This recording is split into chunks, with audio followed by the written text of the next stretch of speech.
Chers amis, j'ai le plaisir de vous retrouver en direct de la délicieuse ville de Metz où coule la Moselle, comme vous pouvez le constater ou pas, pour le 5e épisode de notre tour de France des distributeurs. Ici à la rencontre de Fabien Hardy, propriétaire de la bijouterie horlogerie Jean Hardy avec son épouse Nelly Hardy. Des personnes fantastiques, une très belle histoire de famille qu'on a le plaisir de vous présenter aujourd'hui seulement sur les Rabilleurs. Suivez-moi.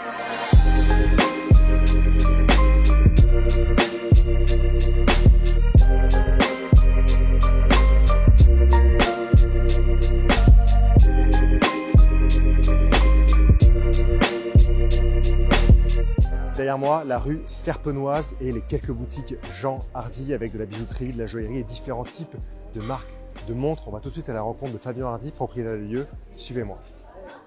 Chers amis, j'ai le plaisir de vous retrouver en direct dans un appartement un peu particulier, un joli appartement de réception au-dessus de la boutique, des boutiques de la rue Serpenoise. Fabien Hardy, c'est un plaisir d'être ici. Bonjour Nicolas. Merci de nous recevoir dans vos lieux. Certains amis qui sont distribués chez vous nous avaient recommandé de venir vous voir et donc c'est un vrai plaisir. Je pense que quand on a quelques chaudes recommandations comme ça, il faut toujours faire un petit saut. Vous êtes les bienvenus. Merci beaucoup. On va directement rentrer dans le vif du sujet. Qu'est-ce qui a été l'événement fondateur de la joaillerie, de la bijouterie, de l'horlogerie Hardy et comment la passion est venue dans la famille? Parce que c'est une histoire de famille, bien évidemment. Oui, c'est une histoire de famille. On en est pour l'instant qu'à la 2e génération. L'élément fondateur, je crois que c'est d'abord le hasard. En fait, l'histoire remonte à la jeunesse de mon papa, qui est issu d'un milieu extrêmement modeste, de 9 enfants, à la campagne, employé de ferme, etc. Et comme ça se faisait à l'époque, dans les années 55, on cherchait à sortir les enfants de la ferme et de leur trouver du travail. Et donc, lui, 9 enfants, il a le frère aîné qui part en Indochine pour la guerre et qui meurt là-bas. Les autres frères, parce qu'il y avait 7 garçons, rentrent tous à peu près pareil comme cheminots à la SNCF. Et mon père, qui est devenu un fort gaillard sportif, à l'époque était plutôt chétif. Et c'est un de ses frères qui trouve dans une petite annonce, parce qu'on n'allait pas trop à l'école à l'époque, une offre d'emploi comme apprenti joaillier, et qui dit bah toi, petit Jean, c'est un métier pour toi, c'est un manuel, etc. Tu vas pouvoir peut-être faire ça. Donc ils ont candidaté. À l'époque, il n'y avait même pas d'école. Et puis il est rentré chez un patron. Et puis, à partir de 15 ans, eh ben, il a commencé à apprendre le métier. C'était quelqu'un qui avait le sens artistique, je pense, qui avait le sens de l'art, qui est devenu passionné très vite. Son autre passion étant le sport, je pourrais vous en parler après. Et puis de l'ambition aussi, de l'ambition de s'en sortir, de s'extraire de son milieu. Et petit à petit, il est devenu ce qu'on est aujourd'hui. D'accord, donc Jean Hardy était joaillier. Alors voilà, il a démarré comme joaillier, 15 ans chez un patron. En même temps, parallèlement, il suit une carrière de sportif de bon niveau, puisque il fait toutes les étapes dans le football amateur et il devient professionnel au FC Metz. Concomitant, on est dans les années 60-65, et à l'issue d'une belle saison où il a quitté son patron, il s'est installé à son propre compte, mais comme bijoutier, comme réparateur, il n'avait pas pignon sur rue, il travaillait pour les autres professionnels, il faisait leur travail en fait. Le FC Metz lui propose un contrat professionnel, enfin une prolongation. À l'époque, c'était quelques centaines de francs par mois, donc c'est pas les salaires d'aujourd'hui. Donc lui, il décide plutôt de renoncer à cette carrière et de se consacrer à 100% à sa petite micro-entreprise qu'il a créée. Il rencontre en même temps maman à cette époque-là, qui est étudiante, et puis il mise tout là-dessus. Il lui fait arrêter ses études, et puis voilà, il commence comme bijoutier en atelier, puis il ouvre un premier petit magasin dans une toute petite rue à Metz qui s'appelle la rue Taison, rue historique d'ailleurs, et puis petit à petit, il développe, mais c'est surtout un créateur, et très vite il acquiert la confiance d'une très belle clientèle messine, et pourtant il n'a pas la reconnaissance des concessionnaires des grandes marques de l'époque, même si il y en avait quand même moins des grandes marques très connues qu'aujourd'hui. Et puis voilà, et en 72, avec très peu d'argent, il décide de franchir le pas et de s'installer à l'angle historique de la ville, qui est le 1 rue Serpenoise. Et voilà, le développement a démarré comme ça. Comment tu arrives à ce moment-là? Comment tu arrives dans ce métier de bijouterie? Tout à l'heure, tu m'as parlé de métiers totalement différents. Oui. Et je pense que c'est très intéressant de revenir sur cette Alors, genèse. c'est toujours lié à l'histoire familiale. C'est-à-dire que j'ai des parents qui n'ont pas fait d'études, en fait. Donc, ils sont commerçants. Ils connaissent éventuelle précarité du métier, le danger de la vie, etc. Donc, eux, leur première ambition, pour ma sœur et moi, c'est qu'on puisse faire des études et être diplômés. Donc moi, mon autre passion, c'était plutôt la médecine, la chirurgie dentaire, etc. Donc voilà, j'ai fait des études, alors que j'étais passionné de bijouterie. Je voulais travailler ici juste après le bac. J'aidais déjà quand j'avais 16 ans, je venais pendant les vacances, les samedis après-midi aider, etc. Mais mon père m'a dit, mais non, pas question, il faut d'abord que tu aies une sécurité d'emploi, etc. Donc voilà, j'ai fait mes études, j'ai réussi, je suis devenu chirurgien dentiste. J'avais toujours cette envie de venir, donc j'ai préparé un petit peu la suite. Grâce à mon doctorat, j'ai fait un DESS de gestion d'entreprise, etc. Je suis parti à l'armée parce que à l'époque on faisait l'armée, comme au service de santé des armées à Paris. Et là j'en ai profité aussi pour faire l'ING, l'Institut national de gémologie. Donc je me suis spécialisé et dans le monde des affaires et dans le monde de la gémologie et de la joaillerie.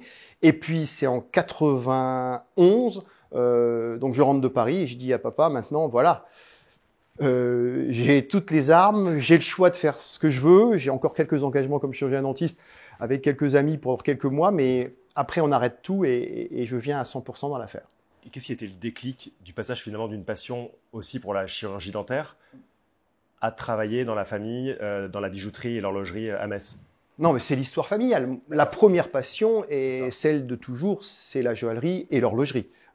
J'ai apporté effectivement un peu plus un regard sur l'horlogerie parce que les nouvelles générations étaient un petit peu plus actées sur l'horlogerie. Mais évidemment, la joaillerie, c'est notre histoire et notre métier de base. Et voilà, après, la chirurgie dentaire, c'était très bien, j'y ai pris beaucoup de plaisir. Mais je crois que jamais dans ma tête, il y a eu un doute sur le fait que je rejoigne l'affaire familiale. Et quand est-ce qu'arrive l'horlogerie finalement? Parce qu'à l'origine, on est plutôt joaillier dans la famille. À quel moment arrive l'horlogerie dans les boutiques, dans la boutique du numéro 1? Quand j'étais tout jeune et que je venais aider, la première marque, les deux premières marques un peu connues, mais à l'époque elles étaient toutes petites, mais que mon père a eu parce que les gros concurrents, eux, ne les avaient pas, c'était Chopard, qui a été la grande maison qui lui a fait confiance en premier, et une maison, ça va vous surprendre, c'était Vacheron Constantin. Incroyable. À l'époque de Charles Lefebvre, qui était un grand monsieur de l'horlogerie, qui avait fait confiance à mon père parce qu'il trouvait que c'était un jeune homme ambitieux. Et à l'époque, Vacheron Constantin était très joaillier, en fait. Et donc, ils lui ont fait confiance, ils l'ont aidé à démarrer. Et moi, quand je suis arrivé, voilà, c'était les deux marques. Et puis après, on a connu la période dorée de Hebel. Et très, très vite, parce ça a plus de 40 ans aujourd'hui, plus de 40 ans, il y a les deux très grandes marques qui lui ont fait confiance. Quasiment en même temps, à quelques mois près, ce sont Rolex et Cartier qui sont arrivés, qui se sont dégagés aussi de certaines maisons existantes parce que on progressait et voilà. Et puis après, tout doucement, d'autres marques très connues se sont implantées chez nous et nous ont fait confiance. Et Rolex, du coup, si je comprends bien, qui prend maintenant la place de l'angle de la voilà, boutique historique. Le magasin s'est développé maintenant sur 3 entrées, 4 immeubles. Et l'endroit historique, celui qui a été créé en 72 et qui était vraiment le cœur de la ville, l'angle majestueux, c'est aujourd'hui effectivement totalement dédié à Rolex. Et aujourd'hui, dans la famille Hardy, dans l'entreprise, qui on peut trouver? Alors, l'histoire s'est perpétuée parce que dans les années 92, quand moi je rejoins l'affaire, c'est la même année où je rencontre mon épouse. Donc, à ce moment-là, elle est étudiante en école de commerce. Elle va au bout de son école de commerce. Elle aussi avait fait un petit peu une promesse à ses parents et donc son père rêvait qu'elle soit avocate. Donc, en me le cachant, elle s'inscrit en études de droit. Et donc, elle fait aussi une maîtrise de droit, un DEA, enfin, ça fait plein de diplômes. Et puis, elle part travailler dans une boîte d'audit, une grosse boîte d'audit au Luxembourg. D'accord. En même temps, elle passe le concours du barreau. Et finalement, elle finit avocat au barreau de Metz, au barreau de Luxembourg, qui est très proche. Hein. Metz, c'est une ville historiquement très proche de Luxembourg. Et là aussi, quelques années après, je lui dis, écoute, on a une entreprise qui se développe très fort. Elle aussi aimait ce métier. Il faut toute la famille s'y consacre. Donc, elle a arrêté également son activité professionnelle pour rejoindre l'affaire familiale. Donc aujourd'hui, dans la famille Hardy, ton épouse et toi? Moi, et puis mes parents, qui sont aujourd'hui des gens qui ont un certain âge, viennent de temps en temps, régulièrement, au magasin, regardent un petit peu ce qui se passe avec les ateliers, etc. Et puis aussi un petit peu garder le contact avec leurs clients historiques, ils aiment bien ça. Donc eux, bon voilà, ils sont à la retraite aujourd'hui. Et puis j'ai 2 enfants. Et on reproduit le même schéma familial, c'est-à-dire qu'on leur demande de faire des études avant, et on verra après. Ma fille est en médecine, mon fils est un passionné de mathématiques, donc on verra ce qu'ils décideront plus tard, une fois qu'ils auront réussi leurs études et achevé leurs études. Donc ils auront le choix. Ils auront le choix, et il faut que ça soit un choix de passion. On peut bien faire un métier que si on est passionné, qu'on l'aime et qu'on est enthousiaste tous les matins pour aller travailler. Je suis assez d'accord. Et en parlant de métier, comment, à ton sens, depuis ton arrivée dans les années 90, comment a évolué le rôle et la place du distributeur c'est une révolution. France et dans le monde. Si tu veux, c'est vraiment... On a vécu vraiment la révolution du branding, enfin des marques. C'est-à-dire que très longtemps, le multimarque était prescripteur. Évidemment, il y avait quelques marques leaders qui étaient désirées et les gens venaient acheter ça. Mais sinon, c'était un peu la politique des marques d'aller chez les bons distributeurs pour qu'ils soient bien prescrits. Après, il y a effectivement la communication, plus tard les réseaux sociaux, etc., où les marques ont pris de plus en plus de pouvoir dans leur désirabilité. Mais on constate quand même que chaque maison, qu'elle soit installée dans une grande ville ou en province, etc., a une clientèle qui lui fait confiance. On est le joaillier, l'horloger de famille, et on reste finalement, et ça se voit encore plus ces derniers mois, très prescripteur, à côté évidemment de marques ultra puissantes et très désirables. Mais voilà, donc ça a évolué, les marques ont pris beaucoup d'importance dans le métier, mais quand même, il y a un rôle de prescription et de confiance locale, de l'acteur local, parce qu'il connaît ses clients, et puis également cette capacité à rendre service, la prestation du service, de la connaissance client, de l'expérience, etc., qui font que ça, aucune marque gérée depuis un bureau loin du distributeur peut le faire. C'est-à-dire que voilà, il faut les deux. Il faut représenter les bons produits, les bonnes marques, avoir une qualité de service irréprochable, et puis également, parce que c'est le deuxième pilier, et on n'achète pas que des montres, on n'achète pas que des bijoux de marque, il y a aussi tout ce savoir-faire joaillier, d'entretien, de fabrication, de création, de perpétuer une histoire familiale avec des bijoux qu'on va retravailler, redessiner, etc. Donc oui, le métier a évolué, mais finalement, les fondamentaux restent présents. Tu me parles de joaillerie, et donc c'était important juste dans la fondation de la bijouterie Hardy. Qu'est-ce que ça représente aujourd'hui, la joaillerie chez Hardy, et comment vous fabriquez, comment vous créez parle-nous un petit peu, s'il te plaît, de cette bijouterie. Alors, la joaillerie, en fait, ça fait partie donc intégrante, c'est la moitié à peu près de notre activité. Je te ferai visiter les ateliers tout à l'heure. On a tout un atelier destiné à la bijouterie, au service, mais à la haute joaillerie aussi, avec les sertisseurs, les polisseurs, tous ces métiers totalement intégrés de A à Z. Bon, maintenant, ça évolue. On a aussi des prototypeurs, etc., parce qu'on travaille aussi avec l'outil informatique. Donc, il y a déjà une partie qui est le service, l'entretien des bijoux, les réparations. N'oublie pas qu'on est dans un métier, et c'est pour ça aussi qu'il est magique, on peut faire vivre une pièce de famille historique pendant des siècles. Donc il y a déjà cette capacité à apporter un service. Et puis il y a également nos propres créations, parce qu'il y a des désirs particuliers, parce qu'il y a des histoires familiales particulières, et puis il y a également le fait que il y a des événements de vie, comme les fiançailles, le mariage, des choses comme ça, où les gens veulent du sur-mesure, veulent des choses particulières, et donc on s'adapte à ça, on les écoute, et on crée. Alors, c'est-à-dire que c'est un travail d'équipe. Il y a eu longtemps maman qui s'occupait de ça, moi depuis bien longtemps également. Après, il y a un échange avec les équipes de vente. On essaye d'avoir des idées quand c'est une création totale ou si c'est pour s'adapter à une demande d'un client. Et puis, il y a des débats, il y a des échanges avec les techniciens. Et on crée comme ça tous les jours de nouvelles pièces. Et tous les jours, on a des clients qui viennent nous voir en nous faisant des requêtes particulières ex nihilo, si tu veux, ou à partir de pierres qui sont dans la famille et qu'on a envie de faire revivre. Et ça, c'est très magique. Ouais. Et comment est-ce que tu définirais ton client, le client hardi?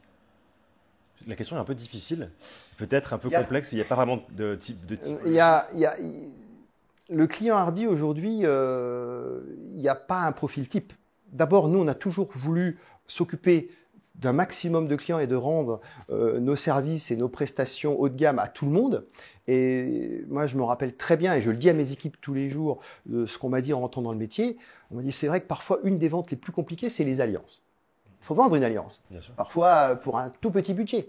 Mais quand tu rentres dans une famille par le biais d'une alliance, d'un jeune couple, souvent intimidé de rentrer chez nous, et qui veut dépenser 400, 500 euros, qui représente beaucoup d'argent pour eux, si tu t'occupes bien d'eux, si tu les conseilles bien, si tu les orientes bien, eh ben, qu'est-ce qui va se passer? Ils vont avoir confiance en toi et puis leur vie va évoluer, peut-être dans un sens favorable au niveau économique, etc. Mais surtout, tu auras vendu leurs alliances, ça sera déjà un premier marqueur de vie et puis cette confiance va s'installer très longtemps. Donc on a toute cette clientèle historique qui est venue chez nous toute jeune, évidemment maintenant de génération en génération. C'est très flatteur quand on voit des petits-enfants de clients historiques à papa qui viennent me voir en me disant « Oh, c'est votre papa qui a marié mes grands-parents, etc. etc. » Et puis aussi, après, l'attractivité de notre notoriété qui est montée. Alors évidemment, quand tu représentes des grandes marques comme Rolex, Cartier, Messica, évidemment, les gens viennent aussi chez toi pour trouver un produit.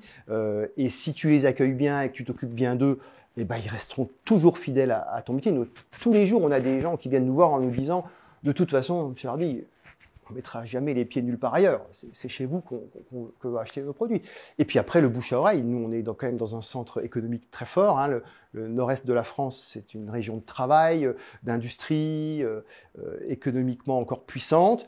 Et puis, on est une région très européenne. Moi, je suis particulièrement européen. On est proche du Luxembourg, de la Belgique, de l'Allemagne. Donc, on a une clientèle internationale, mais locale. C'est pas vraiment une clientèle touristique, c'est une clientèle locale qui fait facilement 100 km parce que ta notoriété, ton bouche à oreille a fait que, oh là là, c'est quoi cette superbe vague de fiançailles? Ben, c'est quelqu'un qui nous l'a. Puis c'est comme ça que ça fonctionne. Donc tu vois, il y a plusieurs types de clientèle, mais toujours une fidélité à une adresse, à un sérieux, à une qualité de prestation. Très intéressant d'ailleurs au passage de voir que la clientèle vient aussi d'Allemagne, vient aussi du Luxembourg, vient aussi de Belgique, et qu'en plus ça reste une clientèle fidèle locale et pas une clientèle de touristes. C'est ça qui est... Oui. Maintenant, on commence à voir, parce que Metz, tu te rendras compte, c'est une très très belle ville historique avec une forte histoire, qu'elle soit gallo-romaine, puis après le traumatisme des différentes guerres, etc. Mais donc on a une ville touristique, mais c'est pas ça vraiment notre clientèle. C'est très très faible le tourisme. Par contre, c'est un tourisme de shopping qui vient de, on va dire, jusqu'à 200 km à la ronde. Et donc ça, par contre, ça attire énormément de monde et ces gens-là sont fidélisés parce que c'est pas un one shot, c'est pas un passage. Et particulièrement le Luxembourg, parce que faut savoir que la Moselle, étant un département frontalier, si tu veux, tu as à peu près 100 000 personnes tous les jours qui vont travailler au Luxembourg sur à peu près 1 million d'habitants. C'est énorme. Et à peu près 25 000 sur l'Allemagne. Donc, en plus, on a tous ces frontaliers qui ont souvent des moyens économiques plus importants, mais qui sont très fidèles à notre maison. Donc voilà, tout ça s'est construit sur de nombreuses années et on rayonne. Et dernière petite chose dont je suis très fier et que j'aime bien rajouter, c'est qu'en plus, notre clientèle a essaimé parce que certains enfants de nos clients ont des grandes réussites professionnelles, certains de fidèles clients qu'on a vu démarrer dans la vie active sont devenus des capitaines d'industrie, des grands financiers, etc. J'en ai qui sont un peu partout sur la planète, que ce soit aux États-Unis, à Londres, au Moyen-Orient. Et ces gens-là, nous sont restés fidèles. Voilà, et continuent de profiter de leur passage à Metz ou en France pour voir de la famille ou même parfois, rien que pour nous, ils viennent à Metz parce qu'ils ont décidé qu'on était leur fournisseur historique. En termes de géographie et du nom Hardy, j'ai vu entre guillemets qu'il y avait 3 boutiques dans la rue Serpenoise. Oui. Est-ce que on voit aujourd'hui beaucoup une recrudescence en France chez les distributeurs de boutiques qui appartiennent aux distributeurs en nom propre à l'extérieur des boutiques multimarques. Comment tu peux aujourd'hui parler de la géographie Hardy à Metz? Nous, on a été très attachés au côté, d'abord, bivalence, que ce soit joaillerie et horlogerie, et également au côté multimarque. Tu ne peux pas enfermer un client dans un seul produit, dans une seule marque, etc. Alors après, il y a des marques très puissantes. Moi, je crois que dans une ville de province, de moyenne importance, mais économiquement très forte, très peu de marques sont capables d'assumer un service, une qualité de personnel, un nombre de personnel suffisant pour faire vivre un seul produit. Tu vas avoir évidemment des Rolex, Cartier, éventuellement Messika, mais sinon, c'est trop enfermé. Donc, nous, on croit vraiment au côté multimarque, et je crois que beaucoup de monde en ce moment, en tout cas en France, sont en train de se rendre compte de la même chose. Oui, je vois ce que tu veux dire, c'est le fait de quand même ouvrir une boutique, il faut du personnel qualifié pour parler d'une marque et de certains produits seulement. Et c'est vrai que quand on parle, évidemment à Paris c'est assez différent, mais dans des villes puissantes mais de province, c'est vrai que c'est pas forcément pertinent. C'est ça que tu me dis. Si tu as plusieurs millions d'habitants, évidemment tu peux faire vivre une boutique de niche, on va dire presque, parce que même des très grandes marques suisses, je ne veux pas citer de marque, mais elles ouvrent des boutiques, ça reste des niches, avec quelques dizaines de pièces potentielles sur une ville. Donc ça, c'est très compliqué à faire vivre un monomarque là-dessus. Après, on sectorise, c'est-à-dire qu'on a du personnel extrêmement qualifié qui va être capable, avec une présentation extrêmement dédiée, pour pouvoir renseigner par rapport à chaque marque de façon qualitative et en maîtrisant bien son sujet. Mais l'offre est générale. Et puis, on ne peut pas vendre que des montres. La montre, c'est essentiellement un produit, enfin, on vend aux femmes et aux hommes, mais c'est le produit masculin parce que les hommes achètent peu de bijoux à côté. Mais tu ne peux pas enfermer une dame ou une famille dans de l'horlogerie. Elle va avoir envie de bijoux. Et puis, il y a des circonstances, des alliances, des bagues de fiançailles, des anniversaires de mariage. Donc, il faut une offre globale avec le service qui va avec, donc les ateliers d'horlogerie, de joaillerie. Tout ça, c'est mutualisé sur un seul site. Chez nous, c'est dans l'immeuble, c'est verticalisé. On sait tout faire rapidement. Et ça, tu peux pas l'offrir, cette prestation-là, si tu as une marque de niche ou quelques petites marques comme ça disséminées, même dans une même ville. Donc voilà, ma politique, elle a été comme ça. Et je pense que en ce moment, c'est le bon modèle économique. Oui. Très bien.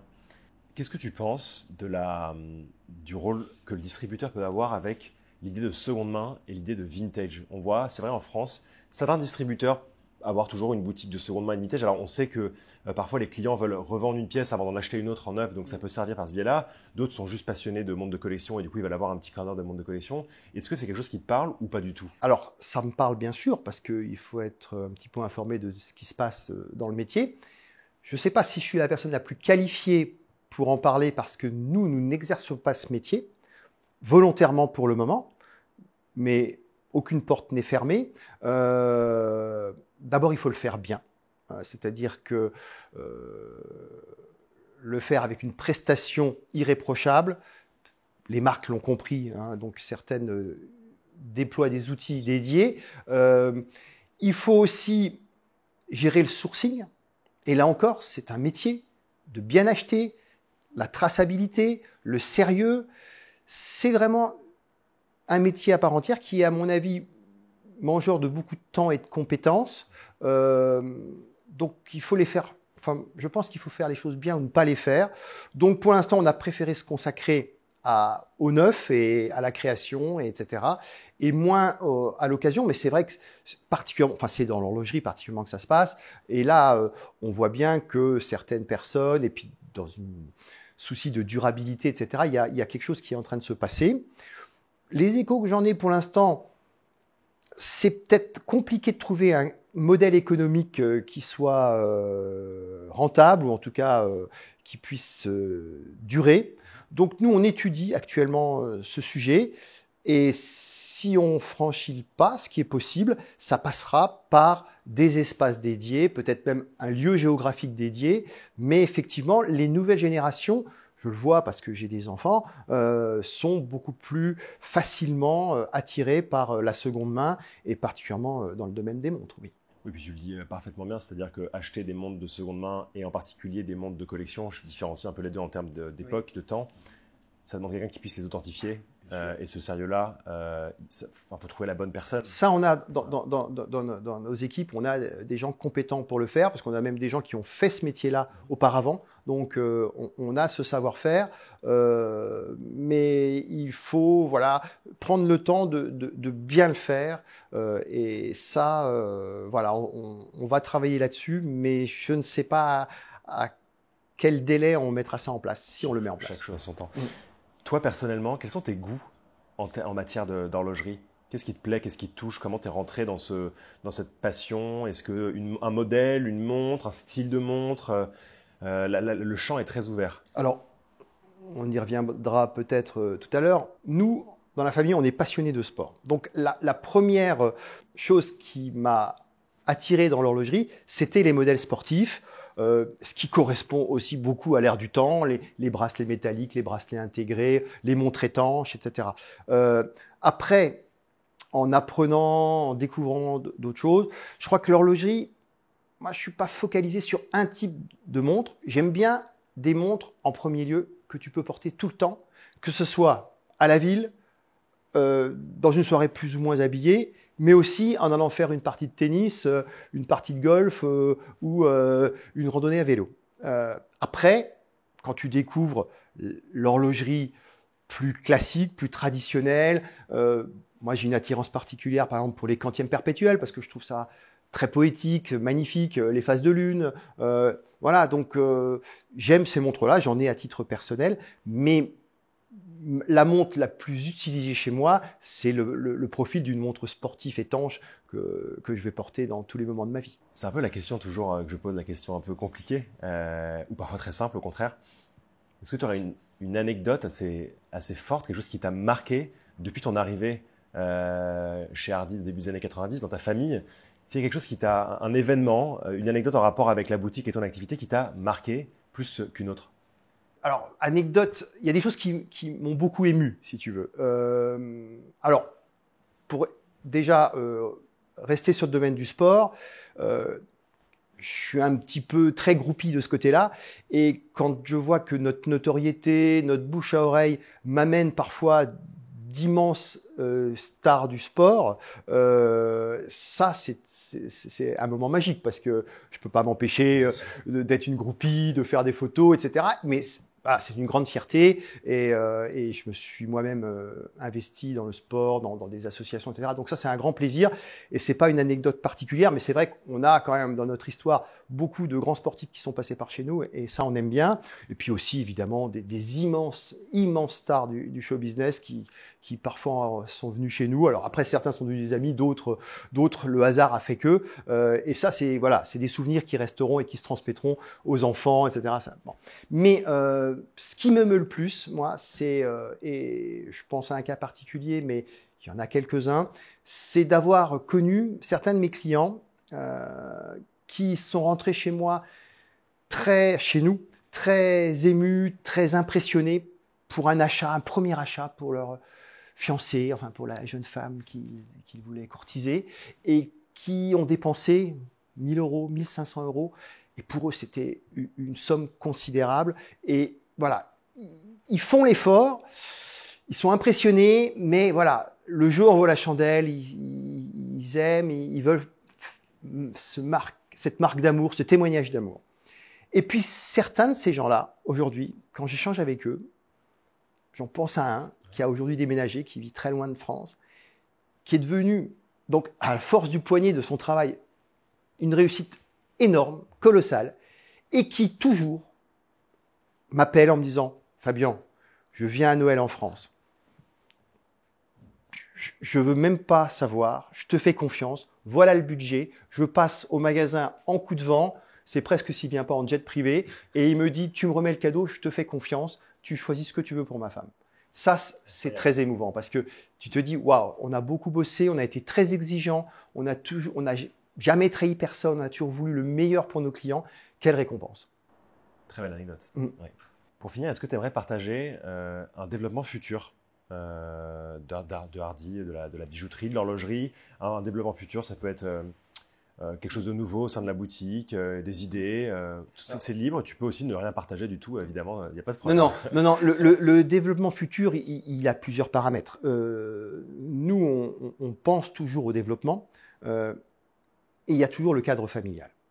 Si tu veux, aujourd'hui, mon épouse et moi, ce qu'on a décidé, tant qu'on est sur ce périmètre-là, c'est encore de grandir, de se renforcer, voir toutes les voies possibles. Alors, tu parles de la seconde main, il y a aussi certaines marques encore qui nous intéressent, peut-être développer aussi peut-être des niches, peut-être de haute horlogerie, enfin, tout ça fait que on a du développement possible, mais là, géographiquement, ce qui nous intéresse, pour les raisons que je t'ai évoquées tout à l'heure, c'est Metz.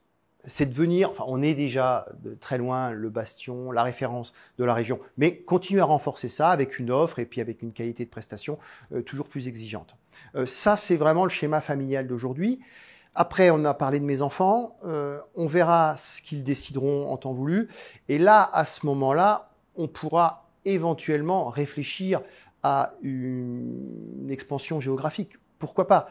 Mais je crois qu'on peut, et notre croissance économique, nos chiffres d'affaires l'ont prouvé, on peut continuer à croître sur un seul endroit géographique, mais en élargissant son périmètre. Surtout, on l'a dit, tu es au confluent de l'Europe, tu es dans une ville très centralisée, beaucoup d'entreprises de logistique s'installent à côté de Metz parce qu'on est près de tout, et donc essayer de toujours se renforcer, d'être un bastion avec une offre très importante, mais sur Metz. Ça, c'est la priorité. Voilà. Mais ça reste du développement potentiel. Complètement. Mais rester à sa place pour l'instant, faire le maximum ici. Et tu maîtrises les outils, tu maîtrises le service, tu maîtrises tes ateliers. Moi, tous les matins, j'arrive à 8 heures, c'est le point, le brief avec tous les techniciens. On voit la qualité parfaite, etc. Tu peux pas le faire quand tu n'as pas cette centralisation. Tu ne vois pas tout passer et les meilleurs techniciens, tu les centralises. Ils sont exigeants les uns avec les autres, donc tout le monde se tire vers le haut. C'est beaucoup plus compliqué si tu éclates tout. D'ailleurs, les grandes manufactures en Suisse, c'est comme ça. Elles se concentrent sur un ou quelques sites quand elles sont énormes, mais voilà, on concentre les savoir-faire. Et tu dirais que ta journée typique, parce que ça me vient comme ça maintenant, tu es souvent en boutique, est-ce que tu fais encore des ventes? Est-ce que tu aimes bien expliquer des choses aux clients? Tu es là tous les jours, et toi, enfin, ton épouse et toi d'ailleurs, ça rentre aussi dans le... Bien sûr, alors nous on est une équipe d'environ 25 personnes. Je suis tous les jours en boutique sauf les vacances, si tu veux. Mais non, nous on a encore une pratique quotidienne. Le matin, tôt le matin, est dédié aux éléments techniques. Après, dans la journée, il arrive qu'on soit sur un processus créatif, puis tu as la gestion, tu as la communication, tu as plein de choses qui viennent se greffer. Bon, la communication, c'est plus mon épouse, mais on est avant tout des gens qui sommes au contact du public. Alors, c'est vrai que de moins en moins de chefs d'entreprise qui sont devenus des businessmen sont au contact direct du client. Nous, c'est essentiel. Alors, j'ai des équipes formidables, mais je suis présent dans tous les espaces de vente tout le temps, enfin à chaque fois que je suis dans l'entreprise, c'est-à-dire 5 jours par semaine. Et puis, parce qu'on écoute, parce qu'on conseille, parce qu'on fait remonter des informations, et puis on sent le marché, on sent le produit. Les goûts, par exemple, des jeunes femmes en joaillerie, en bague de fiançailles, a beaucoup évolué. Tu peux pas le faire si t'es pas... Mais nous, c'est vrai que c'est peut-être une méthode à l'ancienne, mais je crois que beaucoup de gens se rendent compte que ce sont les bonnes méthodes. Il faut connaître sa clientèle, être proche d'eux, ainsi que tes collaborateurs. Moi, je suis ravi quand les gens arrivent. Bonjour, monsieur Hardy. Non, mais moi, je préfère que ça soit mademoiselle ou monsieur qui s'occupe de moi. On est habitué avec. Pour un chef d'entreprise, c'est formidable. Mais on est présent dans nos boutiques. Mon épouse et moi, on y tient beaucoup. Et voilà, c'est personnalisé. C'est une affaire familiale. C'est comme un grand chef. Je cite souvent l'exemple. Tu as le grand chef qui va avoir une adresse, qui va être présent dans sa cuisine, qui va faire le tour des tables après, qui va expérimenter tous les produits avec ses fournisseurs, ses producteurs, etc. Puis tu as le gars qui a 20 restaurants. Il y a le businessman d'un côté, ça change un peu. Alors, il y a des gens qui font ça très bien. Et puis nous, qui sommes présents, artisans, créateurs, un petit côté artistique aussi, parce qu'il faut de l'inspiration, bah, tout ça, ça se passe dans nos murs avec nos clients. Et tu sais très bien que quand tu prenais l'exemple du chef qui est très bon, tu ne peux pas être garant de haute qualité et des standards parfaits partout dans tes restaurants. C'est une évidence et moi je suis toujours très admiratif et presque ému parfois quand je vois la qualité, la constance de prestation de certains chefs. Et souvent ces chefs-là, bah c'est eux qui sont là ou après ils transmettent à leur descendance. Mais c'est magnifique. Et là on est sur l'artisanat haut de gamme, c'est magnifique et voilà, c'est très inspirant. Je pense que c'est un peu une très belle conclusion pour cet échange. Merci beaucoup. Fabien. Merci Nicolas, merci de cette interview qui est très intéressante et puis qui nous permet aussi de remettre un petit peu nos idées et faire le point sur ce qui s'est passé dans l'entreprise. C'est toujours intéressant de voir, je trouve, les différents points de vue des distributeurs. Ça, j'en fais peu, mais je me concentre sur les grandes villes et des gens de qui j'ai eu déjà un avis avant. Donc c'est pour ça que c'est évidemment un plaisir d'avoir ton point de vue qui est, je dois le dire, assez particulier dans les autres distributeurs de France. Bon et beau, et j'aime beaucoup cette idée de rester là, d'être présent, de toujours venir, etc. et de pas trop vouloir s'étendre géographiquement, d'abord de se concentrer sur ce qu'on sait faire. Et c'est vrai que on peut le voir chez d'autres distributeurs en France, mais c'est pas la question commune, d'où tu sais ma question d'avoir 40 boutiques dans la rue, etc. Certains veulent faire ça et certains le maîtrisent, et d'autres, comme toi peut-être, veulent d'abord se concentrer sur ce qu'il sait faire. C'est gentil. Alors, je ne dis pas que je détiens la vérité et le savoir. Je dis juste que cette approche correspond à mon caractère, à notre fibre familiale et à notre clientèle. Voilà. C'est le principal. Donc, c'est pour ça qu'on agit de cette façon. Merci beaucoup, Fabien. Merci Nicolas. Merci beaucoup.